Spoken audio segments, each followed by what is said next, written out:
Most residents of Newtown and Wellington in the Boerland have heeded the call to evacuate their homes after heavy rains lashed the Western Cape this week. The Drakenstein municipality has urged those who have left their homes to stay with family and friends.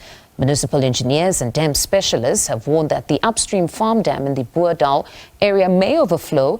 Gale-force winds and torrential rains this week have wreaked havoc, causing floods and mudslides, which also affected traffic across the province. Cape Town officials say several roads in the city remain closed, while in George, heavy winds and rain have resulted in widespread blackouts, damaged electrical lines and uprooted trees. All right, joining us to discuss this further is Western Cape Disaster Management Chief Colin Diener. Good afternoon, Mr. Diener, or rather good evening, Mr. Diener. Reports indicate that over 15,000 people have been impacted by the adverse weather. Can you share the very latest figures on the number of those impacted and the extent of the damage this evening? Good evening, Fundi. Yeah, so it's actually not as low as that. It's actually significantly higher. So we are around 96,000 people. In some way or the other has been affected, not, from being affected, just minor damage to severe. So that's been across the province. I think the big thing is that it's over a very, very big area. So I think that's really the impact of it. Just in terms of informal settlements, we're looking at 33,000 structures that were damaged. This is really a major incident. Are you coping, though, with the distress calls then? Because there's also the issue of the roads that are flooded. There are trees even there that would hamper even the response time. Yes, so I think firstly we've got to realize that this is a very large incident. It's many people have been saying that have been in this area for many years that this is one of the biggest incidents they've ever seen. But it's a multi-sectoral approach, and I think the important thing was we really prepared for this. When we got the warnings last Thursday, we immediately set up a very large response, which we put in place. And so, although the incident is big, we have got resources that are responding to the various incidents across the province, and it's everything from rescue work that's being done to humanitarian work, and then also our roads, our infrastructure people have come in. The city has been sending units out all over to pump water, to open drains. There's just so many things that have to be happening. We've got Eskom in our disaster center. They are responding to a number, thousands of incidents at the same time and reporting back. So I think although it's a huge challenge and there's a lot that needs to be done, we are continuously on this 24/7 since last Friday. And, the resources are there, and we're trying to get to every incident that we can. And then the calls for evacuations. We know now that residents of Newtown and Wellington have been urged to evacuate. How is that process coming along, and are you assisting or able to even assist? Yes, so we have had evacuations. A lot of them are precautionary evacuations. So you would rather do the evacuation, get people out of the way. We did that on Wednesday night in the Drakenstein district as well, or municipality as well, where we moved people out. The water came through. It did not cause the kind of impact that we were expecting, and people were able to go back. So what we do is we look at where we've got a big risk of water coming through. If we feel it's better to evacuate for a period, we do that. And I must say the municipalities are excellent in doing that. They're assisted by the police. We've done these kind of things in various stages in incidents before. This is the third flood we've had this year. So it's all about planning, about looking at the risk, assessing it, and then taking action before the time, and then not having to end up with tragedies. So that's the kind of approach we're taking. We've also seen reports that train services have been suspended.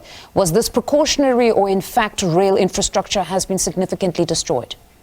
There has been quite a lot of infrastructure damage up in the Breda Valley area, in the Hex River area, where there's been significant damage to rail systems. It will be repaired. There needs a bit of time. The thing is, it's not the rail that is actually broken, if I can put it that way. It's really just that the ground underneath the rail system has been compromised. And again, we felt that it would be better. We worked with SANRAL, and we felt that it would be better to just close that area to avert any major incident from happening. And then insofar as shelter is concerned, for mostly those now that have been displaced, including the homeless, how is that coming along?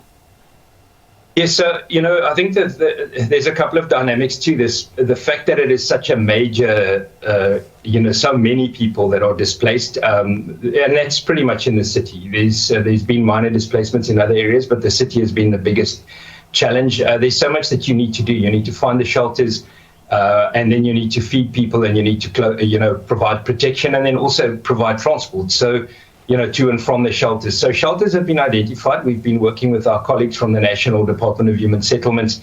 They've come in, the province has assisted, the city has made various shelters available.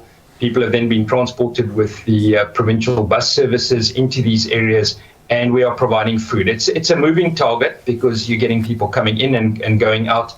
It is unfortunately a thing that people are very reluctant to leave the areas they have in informal settlements. So, you need to work at getting them, out of the elements and just protected for a short while. And that's the process that we've been following. And then is there great need for help in the form of donations? And if so, where can those who would like to donate actually do so? Yes, I think the important areas for help, there's always a need. And I mean, with this huge amount of people, not only the people in the shelters, but people just, destitute that are just struggling to cope. The City of Cape Town have opened their fire stations, so all the City of Cape Town's fire stations. And then outside of the city, we're working obviously very much with Gift of the Givers. So Gift of the Givers are able to take the donations. And then the way that we work with them, as well as with various other relief NGOs, is we would identify certain areas and then they would work with us. So I think making contact with them is we'll definitely get whatever people want to donate in the right direction. And then just in closing, precautionary measures for residents right now? Yes, so it's good you asked that, because the weather outlook, we had a level 8 warning for disruptive rain yesterday. It was going to go down to did go down to a level 4 today. And for tomorrow, but it has been upgraded again to a level 6 tomorrow, going into Sunday. So, we realize that firstly, there's a lot of saturated ground. So it's what the weather service would call water on water. So people need to be very careful. If you don't need to travel, please don't travel. People want to go and see the snow. That now we don't believe this weekend is a good time to go out into those areas with the high winds. And listen to warnings. We fortunately are getting a lot of exposure, so we're able to speak to the public and we can provide the kind of warnings. So please take note that, we have got a upgraded risk level, and, people should just heed that. Listen to the warnings on the radio and on media, on the trusted media, the ones that we are able to provide official information. All right, Colin, thank you very much for your time this evening. That's Western Cape Disaster Management Chief Colin Diener speaking to us.